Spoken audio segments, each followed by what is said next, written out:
Hey, what's up, guys? How's it going? This is James coming here from Iron Tech, and Happy New Year. 2020 is upon us, 2019 is behind us, and I don't know about you, but I am so happy to get ready and get started with this new year. Now, I had this video recorded a while ago. I first moved into this new apartment around July of 2019. And with that, I did some certain upgrades and I did some different techie stuff here and there around the apartment. I just didn't get around to actually putting any content up on YouTube and editing videos and whatnot. I did do Twitch though, and I'm happy to say that Twitch is actually popping. So if you're not following me on Twitch, go ahead. I'll leave a link down in the description below, twitch.tv/IronTech. I'm having a blast playing all kinds of cool games on there, so I'm having a good time with that. So I plan to do more content on Twitch definitely, and plan to finally start uploading new YouTube content and put things up. So the point of this video is when I moved into my apartment, and where I'm currently sitting on right now, this is where my gaming PC is. So I'm one of the lucky few that actually can get Google Fiber in my area. It's located in Southern California over in Irvine, and they happen to be pretty close to wherever they get their fiber from. I don't know, whatever. I don't do fucking networking that well. Anyways, point of this video is my fiber runs are way over on the opposite side of my apartment, and my desktop PC is here. Now, no biggie, have like a wireless card and get internet. But the problem is there's no really any wireless adapter that can truly support gigabit connection up and down. The most you can probably get, or at least the most I can probably get on the devices that I currently have, is about 400 gigabytes up and down on a wireless network. And I mean, what's the point of having gigabit Ethernet if you can't truly use all of it? What I plan to do, at least what I did, and this is all back in the past because you're going to see me look completely different with a shorter beard and whatnot, is I took the existing phone runs. Nobody uses phone anymore as in 2020, let alone 2019 back then. What I ended up doing, if you happen to take off the phone jacks, and what was other fucked up is that they didn't even freaking terminate the thing. So even if I wanted a phone line, again, who would, I couldn't do it because it wasn't terminated. But what I ended up doing, I noticed that they actually used the Cat5 cable in order to run the generic analog RJ11. No, they ran a Cat5 cable across it and back to a little junction box that goes back to my master bedroom. So what I did is took the existing RJ11 jack, snipped it off, plugged in an RJ45 in there, and luckily I have one close to where my computer is here, so I was able to patch in my gigabit fiber connection on the opposite side of the room and patch it in on my computer here and get gigabit Ethernet. I know that was kind of spoilers, but enjoy watching how I fumble around and do different things in this video now. Alright, gonna switch over to vlogging mode. Now, the hardest thing to do is you have to find out where those Cat5 cables run. And in this case, this is my master closet here. Hey, there's actually really better lighting in here. Holy shit. This is where mine lives. So mine is sort of closed. I have this little, ignore all the clothes. I have this little junction box right here. And there's bad lighting, but as you can see, here's a better example of the Cat5 cables. Focus. Word. Yeah, come on. Focus. Focus. There we go. The colors of the Cat5 cables that you can see. So there's a white and there's a orange and green and different other colors. They put a few of them already into this kind of little 66 box, but I don't think any of these are even used. There's a bunch of wires just hanging out here. So hopefully, well, one of these will be the ones that I actually need to get my fiber across the living room. So we're going to walk over to the living room. Essentially, you can kind of tell how I'm going to get this going. Say hi to Linus. So, the Google Fiber box is right here. And this is where the fiber jack comes into. The fiber jack goes into right here. And it's connected to my Nighthawk router that I have going right here. Now the problem is being able to get this all the way over to the opposite side of my apartment. So my plan is to run a cable, kind of run it over here. So there's going to be a little bit of a cable going through, but we'll see if I can actually get it underneath the carpet but I'm going to run a Cat 5 cable to where this jack is right there, and hopefully I can run and get gigabit speed over to my computer over yonder. And I apologize for it being out of focus and going into focus so much. This is a brand new camera that I actually just bought that I'm still trying to learn how to use. I'm learning about all the fun, fancy words like aperture and all that other shit that I have no idea about. I'm used to an iPhone. I'm just used to pointing and clicking. That's what I'm used to. But my iPad that I used to record in the past has since broken. And now I decided to up my game a little bit with a fancy DSLR camera. So again, to make your life easier, you're probably going to need a little bit of tools. I mean, you can do this without some of this fancy tools that I'm going to show you, but it's going to be a lot of trial and error. You know, time is money, as they say, so if you use the right tool, you get the job done a lot better. They sell a lot better punch down tools. I don't really recommend this one. I recommend one that can actually cut the actual excess Ethernet cable off the side. This is a really cheap, that doesn't cut very well tool, so I recommend getting a better one of that. You don't really need this tool unless you're actually doing actual terminations. Terminations when, you know, the end of the Cat 5 cable, if I had one around here somewhere. You don't really need this tool unless you're actually making actual ends to the Cat 5 cable. What I mean by ends, this is an end right here. As they sell these little sleeves. I don't know if I can actually get it out there. I doubt it. But so they sell these little RJ45 connectors. I think that's what they're called. I'm very novice as what it is, but you know, I can do a lot, but I don't really know an actual terminology about it. But as you can see on the side here, there's little holes for that to go into, and what you would normally do, you would line up the actual pairs. It's a lot harder to do this way because there's a lot more room for error, but you would put this in like so, in there, and you would press down on that, and that's what get all the cables punched down to this terminates. Somebody correct me, I'm sure I'm butchering that to hell. I do it the other way because it's a lot easier. I probably, out of 100 of these, I probably only done about 70% of them correct. So it's easier to just make an actual keystone jack and be able to plug in a cable that I can buy already. So there you go. But the other thing that will make it easier, because as you saw in the network panel that I had over there, you know, they weren't labeled. If you're lucky enough to have it labeled in your apartment, you know, good for you. It saves time and money, because time is money, right? Essentially, but if you don't have that, this is where you have one of these tools. This tool, this sends a signal on the Cat 5 cable via the Cat 5 cable. So you plug one into here, the other end, then I'm plugging into that one, and then you use the magic little wand to kind of find out where. See, it kind of makes a little noise there. So essentially, you would use this on a Cat 5 cable that sends the signal, and you'd be able to hear.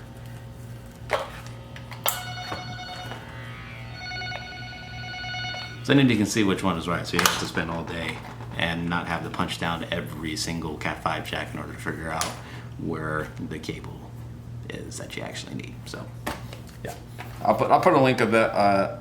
I'll put a link to all this stuff down in the description below. But essentially, really, if you want to be able to do this, all you really need is this one little tool, which is about $5, and then some type of knife to cut the sleeve.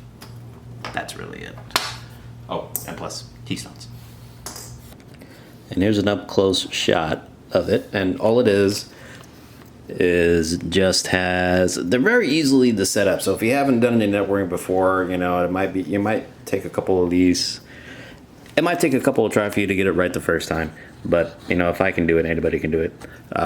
All you basically need to do is, so I mean, this might be a bad example one because they actually painted over the wires, but you can actually see these are color coded. See, there's an orange wire, there's a green wire, there's a kind of white and green wire.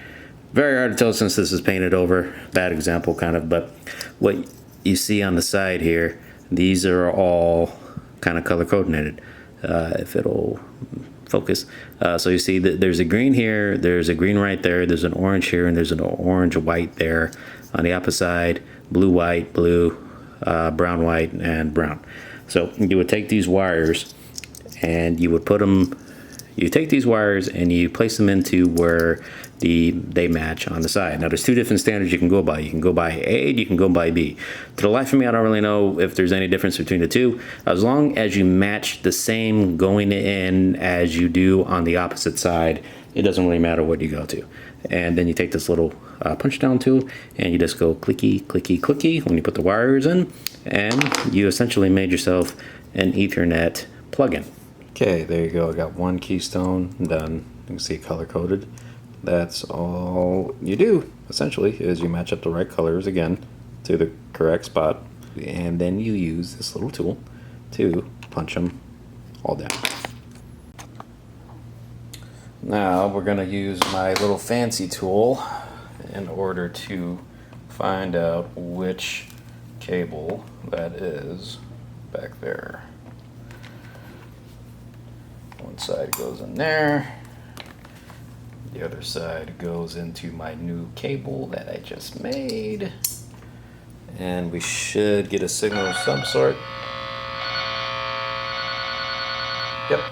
So now we have to go back to our panel. All right, back here. Got my little wand here. So now we'll just go across until we find out. There we go. So this is our winner. Perfect. So now we have exactly which one it is. I'm just gonna pull this out. I'm just gonna test it one more time to make sure.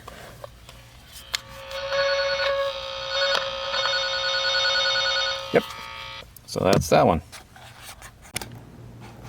Cool. Okay. So we figured out which cord and the little network panel that I need to do next. And so what I'm going to do now, I'm going to do that other jack in the living room, figure out which cord that is that runs back to that little network panel, get those squared away. Then I'm going to plug in, I'm basically going to connect those two. I'm doing it kind of ghetto. Essentially what you would really want to do is to, there's a couple different ways you can do about that. I could either put ends on those, the little things that I've told you exactly how hard they were, and I can plug that into an actual switch. And then that switch would then, route traffic. It would be from my internet router over to that switch, and then that switch would then route every internet to all of the cables that I do to it. But the only thing that I need for it, I just need to plug in this computer here. So I'm just going to put each of those lines are going to have one of these, and then there's going to be a short little 1 foot Ethernet cable that plugs one end to one end into the connectors I just made. So it's going to almost be like one long Ethernet cable run around the apartment to there. Now the drawback of that is the longer the cable is, the less speeds I'll possibly get. But Cat5e is supposed to be rated pretty long. I think about 500-600 meters. That's probably completely bullshit. I don't know, but I know it's a long length before your signal degrades. So hopefully I don't lose too much. Okay, the finished product. See, literally what I did, I took this is probably a 2 foot or 1 foot Cat5 cable. So I put ends on both of the lines that I found out for both my living room and my kitchen. I should probably label them so I don't know. So I could do it like, this is a really janky way of doing it. Like, I don't really recommend doing it. If you want to do it right, but I'm just doing just to get a simple solution solved for me. I mean, the other things I could do, I could take, because this is like a little network panel. I can put other stuff. I could get a small little patch panel, right, and hook it up right here. Terminate all these wires if I wanted to, connect it to the patch panel, buy a little like hub or switch, put on the bottom there, because I do have a power right there, and then I could basically run all the cords to that little switch or hub. But if this was a home, I would probably take the time and do that and make it nice and make it pretty. But since this is an apartment, which I probably won't spend longer than 2 years here, to be honest, this is good enough for that solution. And we just stuff everything back in there, close her up, and she's all good and clean. what we're going to test out right now is to make sure, one, that I actually did my wires correctly and this actually works, and two, the speed difference that I get wireless over an actual solid LAN connection. So hopefully if I plug this in, I will immediately see, hey, we got network. Okay, so as you can see, no bullshitting. 5 cable plugged into that, and we get the little LAN indicator there. So that is perfect. Okay, so the first test I want to do with this is I want to do it without the patch cable, because I want to see exactly what my speeds are here. So we're going to make sure Wi-Fi is on. Alright, we are connected to my Wi-Fi. It's a 5 gigahertz channel. It's the fucking Catalina WAN mixer. Okay, so it's a 5 gigahertz channel. It is a dedicated, isolated wireless network that I have at my home. It's the only device that is in there right now, so any bandwidth or anything like that should be good. So the first speed test, let's take a look to see. Now this is over wireless now, as you can see my Google Fiber there. So let's see what type of speeds we get.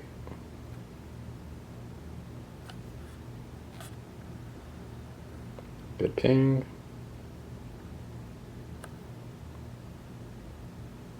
I see overall it is not bad at all. I mean, this is, I'm nowhere near, this is like first world problems to have that type of speed over wireless. Now, my gaming computer that I do have right over there, as you can see, my up is just pretty much as good, which, you know, that's perfect speeds. You know, I'm not complaining over wireless. But my gaming PC, that being over there in the corner right there, it gets about half of what the speed test that this just got, only because the wireless card is like way in the corner there. I even tried to get one of those little extender pieces there. What's up, Iron Man? Little extender, USB extenders to get it a little bit taller to kind of get better signal. But so the real test is to now plug Cat5 in and see what type of speeds we get over Cat5. It's gonna be hard to do this one hand. Okay, put it down for temporarily for 1 second, and we go plug. All right, now automatically you see now that is over the network. It's changed from, come on, focus. Changed from wireless over to hardwire. Just to be sure, we're going to take off all Wi-Fi, so they're only connected via the network there. And refresh the page. Speed test. As you can see, Google Fiber. And let's see. Hopefully we don't get too much speed degradation. Let's see what our ping is. Come on, baby, be worth it. Ooh, there we go. That's more like it. Even though it's slowing down a little bit. Still, that's a big improvement. The more thing I'm concerned about is the up speed. And the up should round off about 600 or 700. Ooh, big gap. Still, that's a big improvement. 600 by 600 down by 500 up. So, success. So there you guys have it. If you have a, apartment or even home for that matter, a fairly new home, but if your apartment that you know that you need to get a LAN connection, even if you're have a dead Wi-Fi spot in your house, you could do the same trick that I did and end up putting an access point there to give better Wi-Fi coverage in your home if you don't have a powerful router like I have.